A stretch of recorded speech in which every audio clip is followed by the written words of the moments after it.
Apesar de ter dito que não iria liderar nenhuma oposição ao governo de Luiz Inácio Lula da Silva, o ex-presidente Jair Bolsonaro voltou ao Brasil já de olho nas eleições do ano que vem. Depois de desembarcar em Brasília, ele afirmou que o plano a partir de agora é trabalhar para que o próprio partido, o PL, e a legenda aliada, o PP, saiam vitoriosos em pelo menos 60% dos municípios no pleito de 2024. Como Bolsonaro já assume na semana que vem o posto de presidente de honra do PL, a ideia é que ele comece a viajar com mais frequência pelo país para fortalecer os nomes de parlamentares aliados. Mas esses planos dependem também de como vai ficar a situação jurídica do ex-presidente, que atualmente é investigado em vários processos. A gente lembra que somente no âmbito da Justiça Eleitoral, Bolsonaro é alvo de 16 ações. No Supremo Tribunal Federal, ele é investigado em 6 inquéritos diferentes. O ex-presidente responderá também a outras dezenas de processos que foram enviados para a primeira instância, já que ele perdeu o foro privilegiado e ainda vai ter que explicar à Polícia Federal o motivo de ter ficado com os presentes dados pela Arábia Saudita. Para debater as possibilidades acerca do futuro político de Bolsonaro, eu converso agora no nosso painel CNN com os deputados federais. Guilherme Boulos, do PSOL de São Paulo. Boa tarde, bem-vindo mais uma vez, deputado.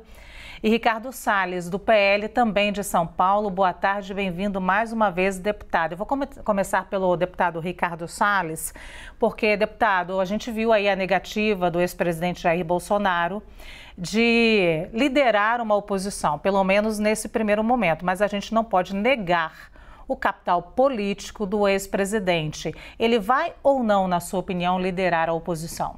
Bom, boa tarde, Luciana, boa tarde, Boulos.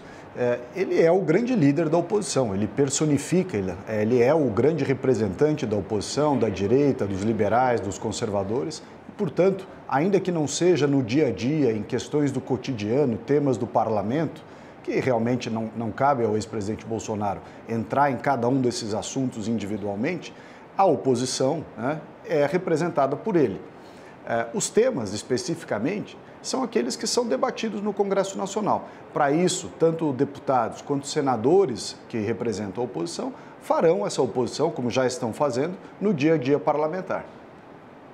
O deputado, é inegável também aqui, eu disse, as várias acusações que o presidente vem enfrentando e agora vai depor na Polícia Federal sobre esse inquérito das joias, essa apuração ainda das joias. Eu queria saber do senhor se isso acaba desgastando o ex-presidente Jair Bolsonaro e também o bolsonarismo e até a direita, deputado. Não há dúvida que há um certo desgaste. Toda vez que você tem uma situação de confrontamento como essa, há um certo desgaste. Mas veja que os fatos, né, são, às vezes, muito diferentes daquilo ou a imagem que se cria em torno desses fatos. No caso específico desse episódio das joias, se repetiu com o presidente Bolsonaro exatamente o que aconteceu com o ex-presidente Lula. A própria imprensa, creio que até aqui a CNN, noticiaram que dos 470, se eu não me engano, presentes que o Lula tinha recebido, ele ficou para si com 460 e poucos. Dentre os presentes que ele ficou para si, estava aquele relógio de mais de 100 mil reais que ele aparece na fotografia num determinado comício. Por que isso acontece, tanto com Lula quanto com Bolsonaro? Porque a regra não é clara, ela permite, e foi o caso do presidente Bolsonaro, que se faça o relatório, se informe, né, para a presidência da República quais são os presentes que ele recebeu, mas ele fica com os presentes até que seja instado a entregá-lo. Então, da mesma forma que Lula ficou com aquele relógio de mais de 100 mil reais, Bolsonaro ficou com o presente que tinha recebido. Mas, em ambos os casos, os presentes estão relatados, eles estão cadastrados no sistema da Presidência da República. Portanto, podem ser entregues, quando requisitados, a qualquer momento. Deputada, a gente sempre frisa aqui que o entendimento do TCU é de 2016, portanto, o atual presidente, né, devolve os presentes dele depois, mas ainda sem o entendimento do TCU, que é apenas de 2016. É sempre bom a gente fortalecer aqui essa informação. Vou perguntar agora ao deputado Guilherme Boulos sobre o ex-presidente Jair Bolsonaro, porque há quem diga que o ex-presidente volta em um momento em que acha que que o presidente Lula esteve desgastado também, deputado, por conta dos episódios de semana passada, que nós nem precisamos repetir aqui, que envolve as entrevistas e as falas do ex-presidente sobre Moro. E aí eu lhe pergunto, o presidente Jair Bolsonaro volta forte ou volta fraco nesse momento? O senhor acha que ele é agora uma boa liderança da direita ainda? Boa tarde, Luciana. Boa tarde, deputado Ricardo Salles. Olha, primeiro sobre o governo Lula e o momento do governo Lula, é importante a gente pontuar, Luciana, que em 3 meses o Lula fez mais para a reconstrução do país, da área social, do que o Bolsonaro em 4 anos. Não há como falar num momento de desgaste do governo Lula, que aliás está só no início.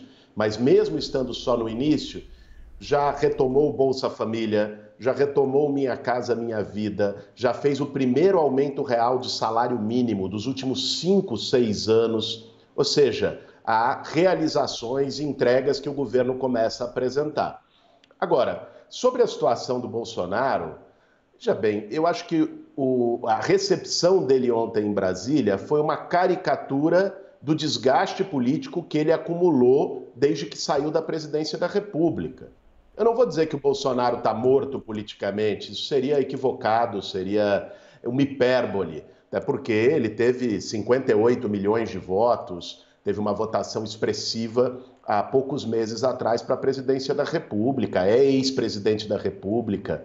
Agora, depois que saiu da presidência, Bolsonaro fugiu, ficou 3 meses na Disney, em Orlando, nos Estados Unidos, e deixou seus apoiadores órfãos aqui. Que líder faz isso com os liderados? Isso já significou um desgaste.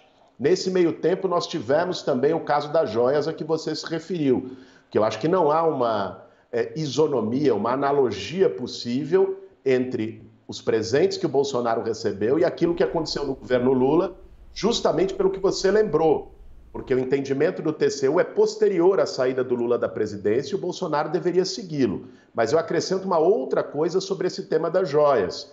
Não foi simplesmente um presente, ou melhor, a Polícia Federal vai investigar, o Ministério Público Federal vai investigar, mas há suspeitas, isso está na própria denúncia, de uma relação desses mimos da Arábia Saudita com a venda de uma refinaria da Bahia com 10 bilhões abaixo do preço. Não é por acaso que um lote das joias foi pego pela alfândega na mala de um funcionário do Ministério de Minas e Energia, que foi lá para o Oriente Médio fazer justamente essa negociação. É lógico, ele vai ter amplo direito de defesa, é assim que deve funcionar no Estado de Direito, mas a investigação tem que elucidar isso. Eu acho que a situação do Bolsonaro, por mais que ainda tenha força política, essa sim é uma situação de desgaste, pelas denúncias, pela tentativa de golpe de 8 de janeiro, do qual, no mínimo, ele é autor intelectual, pelo que promoveu de discurso golpista, de narrativa golpista nos 4 anos que teve no governo. Deputado Ricardo Salles, a gente já disse aqui no início desse painel que o ex-presidente Jair Bolsonaro tem planos de viajar pelo país, fortalecer a direita, conseguir mais prefeituras. E eu não posso negar que estou diante de possíveis 2 candidatos à prefeitura de São Paulo aqui. Eu queria já saber do senhor, deputado Ricardo Salles, se o senhor já tem esse apoio formalizado. O senhor acha que Bolsonaro ainda será um grande cabo eleitoral? Bom, com relação à prefeitura, essa é uma decisão que caberá ao Partido Liberal. O partido tem a última palavra, como dito ontem pelo próprio presidente Bolsonaro, quando manifestou apoio ao meu nome para concorrer à Prefeitura de São Paulo, e quero crer que o adversário será o aqui presente, meu colega de Câmara, Guilherme Boulos. De todo modo, o presidente é, sim, claro, um grande cabo eleitoral. Eu diria até, tenho aqui tranquilidade para dizer, que ele é o maior cabo eleitoral. Nós vimos ao longo de toda a campanha no ano passado, em que pese o presidente Lula tenha vencido por uma margem muito apertada, nós vimos como o Bolsonaro, em todos os lugares onde ia, era recebido por milhares de pessoas, enquanto que, ao mesmo tempo, o Lula fazia eventos fechados e nos poucos eventos abertos em que foi, teve vaia. Portanto, se há um cabo eleitoral que eu acredito mais forte, é o Bolsonaro, em detrimento do presidente Lula. Pois então, deputado Guilherme Boulos, eu quero ouvir o seu contraponto, obviamente, o senhor que também pode ser o candidato à prefeitura a prefeitura mais importante do país, que é a Prefeitura de São Paulo, e essa repetição dessa polarização nacional, porque teremos aqui provavelmente isso, Bolsonaro versus Lula, mas aqui Boulos versus Salles. Olha, Luciana, o Lula, sem sombra de dúvidas, e eu fico contente que o deputado Salles reconheça a vitória eleitoral, eu acho que isso é um ponto importante, porque o próprio ex-presidente Jair Bolsonaro até hoje não reconheceu a sua derrota eleitoral. O ex-presidente Lula venceu as eleições e, historicamente, mesmo quando esteve criminalizado, atacado, sofreu linchamento em praça pública, sempre foi um cabo eleitoral da maior relevância no país, é a maior liderança política, é a maior liderança popular do Brasil.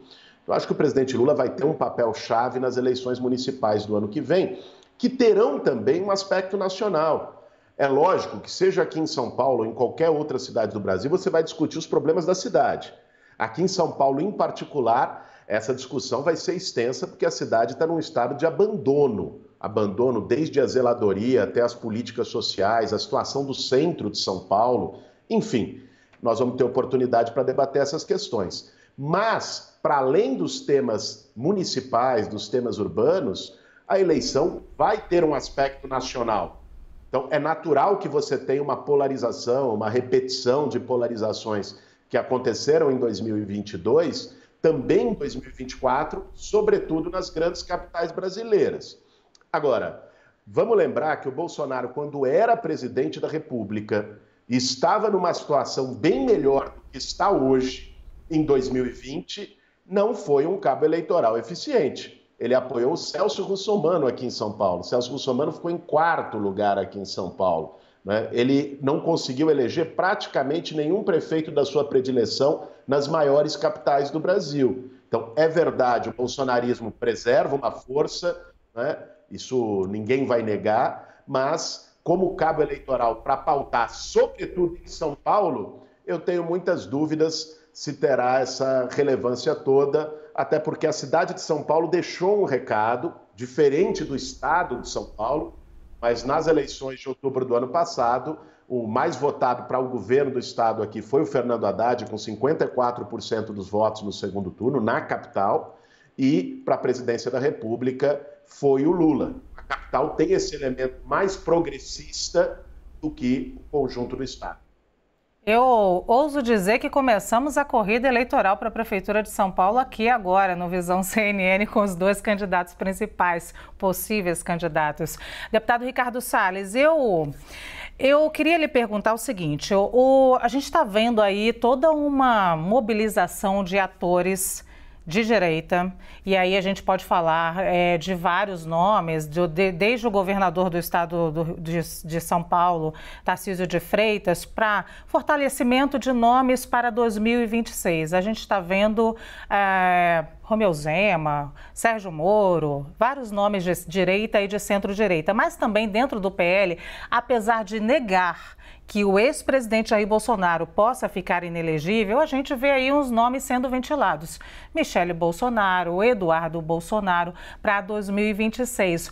O senhor acha que o bolsonarismo pode se esfacelar e ser roubado por esses outros atores que podem também ganhar um pouco desse capital político para o ano de 2026?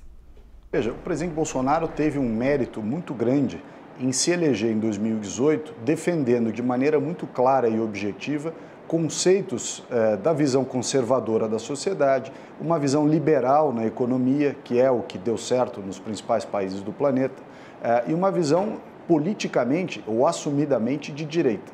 Isso fez com que muitas pessoas, Brasil afora, em todos os estados, se identificassem com essa visão. É claro que, para além da visão, o conteúdo daquilo que o presidente Bolsonaro trouxe na eleição de 2018 e procurou implementar ao longo dos 4 anos de governo, aquilo se personificou no seu principal líder, que foi aquele que teve os votos, o presidente Bolsonaro. O que ele fez ao longo desses 4 anos? Com o Ministério de Alto Nível Técnico que nomeou e uma série de exemplos que deu, veja que todas as estatais passaram a dar lucro no Brasil, o aumento formal com o emprego registrado aumentou, a inflação estava caindo, enfim, tudo isso para dizer que ele construiu toda uma base de direita liberal, conservadora e democrática, ao contrário daquilo que se falou, que o grupo bolsonarista ou essa direita eram antidemocráticos. O que eu quero dizer com isso? Tenho a impressão que o presidente Bolsonaro, mantida a sua capacidade de concorrer, será um candidato fortíssimo, para não dizer desde já o favorito. Por outro lado, se ele tiver realmente decisões contrárias no âmbito da justiça eleitoral, que é uma possibilidade na medida em que esses processos estão aí, mas se ele for, ainda assim, ele continua sendo o pilar de maior influência para dizer quem vai representar este grupo todo que se formou ao longo desses 4 anos, desde 2018 até agora. O Boulos, é muito difícil entrevistar qualquer parlamentar aqui que não admita a possibilidade de inelegibilidade do ex-presidente Jair Bolsonaro. Eu lhe pergunto, essa direita pode se fragmentar? Porque parlamentares de direita se orgulham até hoje de dizer que finalmente conseguiram se agrupar em torno de um único nome e se fortalecer. Ela agora pode se desagrupar e se enfraquecer? Olha, Luciana, eu acho que esse ponto é importante porque não dá para discutir o futuro político do Bolsonaro e do bolsonarismo sem discutir a sua situação jurídica. Há acusações fortíssimas que pesam sobre o Bolsonaro. Nós falávamos do caso das joias, que é o mais recente, mas nós podemos falar também do caso da tentativa de golpe de Estado em 8 de janeiro, que desmente o que o Salles trouxe aqui de um caráter democrático do bolsonarismo. Eles tentaram dar um golpe faz 2 meses, né? Invadiram a sede dos poderes. Isso não aconteceu por acaso, isso não foi um raio em céu azul. O Bolsonaro passou 4 anos no cercadinho do Alvorada, questionando a urna eletrônica, defendendo o AI-5, defendendo ditadura militar, falando em fechar o Supremo Tribunal Federal, falando em fechar o Congresso Nacional. Ou seja, ele estimulou, se não teve uma participação direta, o que deve ser investigado, ao menos ele estimulou esse processo. Então, vai ser julgado por isso, vai ter que responder no banco dos réus pelos ataques à democracia, pelos casos de corrupção, esse das joias, mas poderíamos falar do caso de barras de ouro no Ministério da Educação, e ainda sobre tudo o que aconteceu na pandemia, a tragédia que vitimou centenas de milhares de brasileiros e brasileiras, e a atitude dele de boicotar a vacina, a atitude dele de negar o básico da proteção, com máscara, com distanciamento social, de promover remédios como a cloroquina que não eram eficazes. Então, tudo isso vai ser julgado, né? Eu espero que o Bolsonaro tenha amplo direito de defesa, que tenha um juiz isento, coisa que não aconteceu lá atrás com o presidente Lula. Mas eu acredito, por todos os indícios que nós temos, que Bolsonaro deve ser condenado por esses crimes. E, portanto, isso afeta naturalmente o futuro político dele. Eu acho que a disputa que vai haver na direita, para chegar diretamente no tema que você colocou, Luciana, é a seguinte: historicamente, nós tivemos no Brasil, na polarização PT-PSDB, uma direita liberal, essa sim, um grau de compromisso com a democracia, e essa direita liberal foi engolida pelo bolsonarismo, que é uma direita mais autoritária, né? Uma direita alinhada com valores mais ligados à violência, enfim, e este bolsonarismo ganhou corpo e hegemonia na direita. Agora, os próximos anos vai haver uma disputa entre a direita liberal tradicional brasileira tentando ressurgir e a direita bolsonarista querendo manter a sua hegemonia. Vamos ver no que vai dar. Eu acho que a situação jurídica e política do Bolsonaro vai ajudar a influenciar muito esse desfecho. Deputado Ricardo Salles, a direita bolsonarista pode fazer um caminho mais de volta, digamos, para o centro? Eu lhe pergunto, porque apesar de a gente ter tido uma semana conturbada, com brigas no parlamento e parlamentares lacrando, a gente tem percebido que muitos dos nomes mais bolsonaristas têm ficado muito mais contidos. O próprio ex-presidente Jair Bolsonaro, que ficou em silêncio nos últimos 3 meses, está mais contido, e isso bate muito com o desejo de um eleitor do ano passado, porque o eleitor do ano passado disse que estava exausto de tanta briga. O bolsonarismo pode ficar um pouco mais contido? Veja, o governo do presidente Bolsonaro, a despeito do estilo, o presidente Bolsonaro sempre foi uma pessoa polêmica. Não à toa, ele foi sempre eleito com grandes votações no Rio de Janeiro, foi eleito no Brasil em 2018 sem apoio de grandes partidos políticos, sem apoio de grupos econômicos, enfim, ele foi eleito no estilo dele. Portanto, o estilo dele agradou o povo brasileiro. O povo brasileiro gosta do estilo Bolsonaro. Claro, as dificuldades de você ser governo em meio à pandemia, em meio à escassez de Ucrânia e Rússia, do conflito, trazem um elemento a mais. Por outro lado, se esses elementos estavam presentes no ano passado, nesse momento, quem está avançando com declarações absurdas, dizendo que o atentado contra o Moro era uma armação do Moro e tantas outras coisas mais, é o governo atual. Portanto, o que cabe à oposição nesse momento? Mostrar para a sociedade, de maneira serena, calma, fundamentada, que o modelo que está sendo aplicado agora é completamente equivocado. Modelo inspirado em todos os países que deram errado e continuam dando errado na América Latina, tanto do ponto de vista social, político quanto econômico. Para isso, e aí você ressaltou bem, Luciana, para isso nós não precisamos sequer fazer muito barulho no parlamento, criar manifestações mais ruidosas. Basta mostrar a verdade, basta mostrar o que está acontecendo. A economia está piorando, desemprego está aumentando, inflação está descontrolada. Portanto, uma série de problemas que decorrem justamente deste modelo equivocado do governo Lula, inspirado em tudo que de errado deu na América Latina.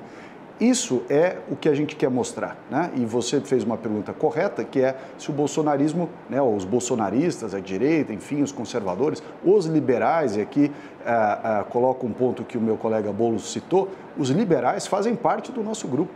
Há pessoas de direita menos liberais, notadamente aqueles com uma formação talvez dos militares, mas há também aqueles que são liberais na economia, como eu e tantos outros, que têm uma visão completamente liberal a favor da diminuição do tamanho do Estado, da privatização, de uma série de coisas que são justamente, como eu já disse aqui, o que deu certo no mundo inteiro. Para isso, portanto, basta apresentar tecnicamente e com calma todos os nossos pontos, que eu tenho certeza que a sociedade brasileira está bastante madura para entender e comparar modelos que deram certo no mundo e modelos que deram errado.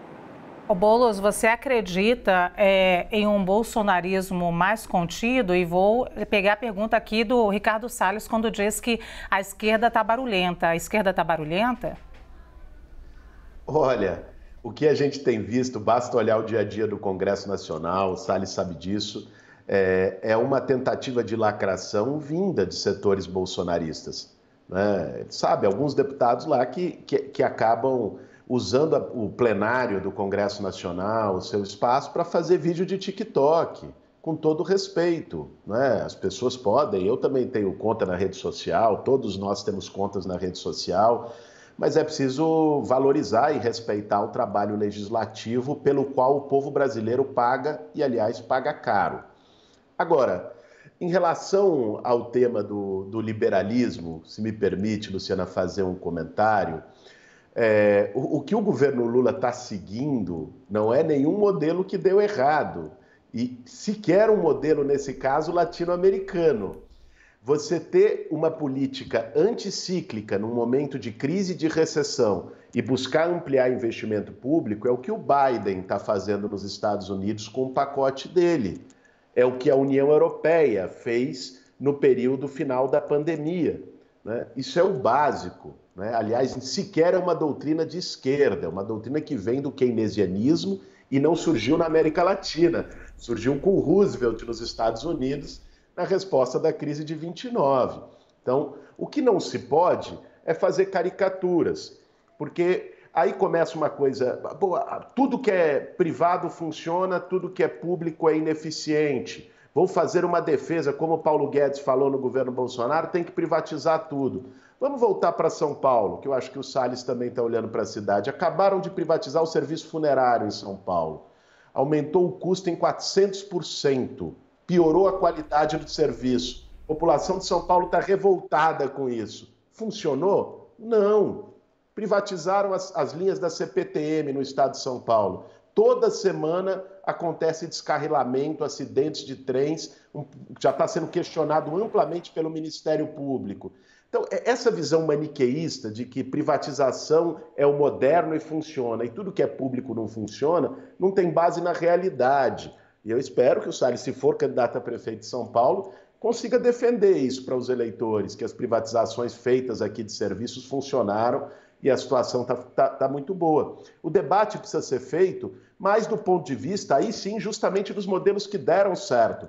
O período que o Brasil mais cresceu economicamente, gerou empregos formais, gerou oportunidades e reduziu a desigualdade desde o fim da ditadura militar, foram os 8 anos de governo Lula, calcado no investimento público e também, lógico, em oportunidades de negócio para o setor privado, mas com investimento público forte, sem uma sanha virulenta de privatizações a qualquer custo, com soberania nacional, com proteção ao meio ambiente, que é um tema-chave no Brasil e no mundo, e que o governo Bolsonaro também nos deixou isolados internacionalmente, e agora se retoma com a agenda sustentável e transição energética. Então, paro por aqui, porque a agenda do governo Lula, longe de ser uma agenda que não funcione e represente o atraso, é a agenda que está sintonizada com os debates de vanguarda internacionalmente. Muito bem, uma pergunta para cada, para a gente encerrar nosso painel aqui. Ricardo Salles, é claro, deputado, se o senhor quiser responder aí às falas e às provocações no nível municipal feitas pelo Boulos, fica à vontade, mas a minha pergunta a gente está falando de um contexto agora, ainda falta um pouco mais de um ano para a eleição municipal, e eu estou falando de um contexto agora nacional. A gente pode esperar, nesse contexto nacional, uma oposição responsável, especialmente por parte de parlamentares que estão ao lado do ex-presidente Jair Bolsonaro? Pergunto isso porque essa pergunta é muito pertinente em um momento em que a gente fala sobre nova regra fiscal, em que vocês vão analisar o que é melhor para o país nesse momento. Olha, Luciana, vou começar do final. Primeiro, dizer que aquilo que for bom para o país e estiver sendo proposto de maneira adequada, nós vamos apoiar. Nós não vamos fazer com o governo do Lula aquilo que a esquerda fez com o governo do Bolsonaro. Uma oposição radical, feroz, irracional e que colocou a posição dos brasileiros em segundo lugar. Votou contra, inclusive, o marco legal do saneamento e tantas coisas, a lei de liberdade econômica. A esquerda foi votando contra tudo sistematicamente, apenas porque era o governo do presidente Bolsonaro. Nós não vamos fazer isso. Se houver boas propostas, nós podemos apoiar, inclusive o arcabouço fiscal. Quando o ministro Haddad apresentar efetivamente os detalhes do arcabouço, porque hoje ele apresentou ideias que vão numa direção correta, mas que não se sustentam, sem que você detalhe efetivamente como cada item, seja o de superávit, seja de redução de déficit, enfim, cada item do arcabouço fiscal precisa ser dito como você vai alcançar aquelas ideias que foram colocadas. Então, logo ele detalhe isso, nós poderemos dizer se vamos apoiar ou não. E, por fim, do início da sua colocação, a cidade de São Paulo, como disse o Boulos, fez aqui uma série de avanços ou retrocessos e ele citou o caso dos cemitérios. O que a gente diz no mundo do direito? Que toda vez que você transfere para o setor privado, seja através de agência regulatória, concessão ou privatização, qualquer serviço, cabe ao poder público fiscalizar. Né? E o que está acontecendo? A cidade está muito ruim realmente, nesse ponto concordo plenamente com o Boulos, não é por falta de dinheiro, porque tem 30 bilhões de reais em caixa. O que acontece com a cidade de São Paulo já há muito tempo é que a administração é refém de interesses de grupos que dominam máfia do transporte, máfia da iluminação, máfia disso, máfia daquilo, e eu espero que esse problema decorrente da recente mudança com os velórios e a administração dos cemitérios não seja mais um caso em que grupos de interesse capturam uma determinada área de prestação de serviço público. Ser do setor privado é muito bom, muito mais eficiente, desde que com regras claras e boa fiscalização. Muito bem, Boulos, eu queria saber de você também, agora no nível nacional, a gente pode, ou a esquerda, correria o risco de subestimar o capital político de Jair Bolsonaro e o bolsonarismo? Eu acho que não, Luciana. Eu acho que a esquerda, em 2018, cometeu o erro, e eu já disse isso inúmeras vezes, de subestimar o Bolsonaro, e ele foi eleito presidente da República. Nós vimos, e é compreensível, isso qualquer um que analise friamente a realidade e a conjuntura política brasileira reconhece, que a extrema-direita e o bolsonarismo têm uma fatia da sociedade, ganhou uma fatia da sociedade, tem ali os seus parlamentares eleitos no Congresso, tem uma representação ideológica, como a esquerda também tem, né? A esquerda foi mais capaz de aglutinar, de formar uma maioria e ganhou as eleições presidenciais, né? Não se subestima a força do adversário. Agora, nós temos também que fazer uma leitura realista em relação à situação atual do Bolsonaro. Ele não tem mais a máquina pública, que ele usou e abusou, sobretudo às vésperas da eleição do ano passado. Ele não tem mais os holofotes do cercadinho do Palácio da Alvorada, que qualquer absurdo que ele falava se tornava o assunto do dia. E hoje não é mais, porque ele não é presidente da República.